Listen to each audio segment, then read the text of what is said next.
ঝড়ের রাতে পুরো গ্রামটা ডুবে গেছে অন্ধকারে, আর রাহাত বসে আছে একা তার ঘরে। হঠাৎ দরজার পাশে সে দেখতে পেল একটা পুরনো চাবি। চাবিটা হাতে নিতেই ঠান্ডা বাতাস বইতে শুরু করলো। এই চাবি গ্রামের সেই পরিত্যক্ত বাড়ির। দরজার সামনে গিয়ে চাবিটা তালায় ঢুকালো।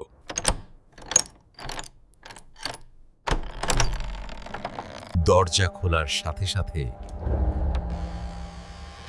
ভেতর থেকে এলো অদ্ভুত শব্দ। ভেতরে ঢুকে দেয়ালে দেখল পুরনো কিছু ছবি।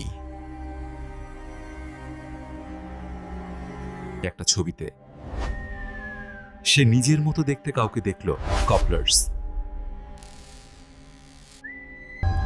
হঠাৎ পিছন থেকে কেউ ফিসফিস করে বলল, তুই ফিরে এসেছিস।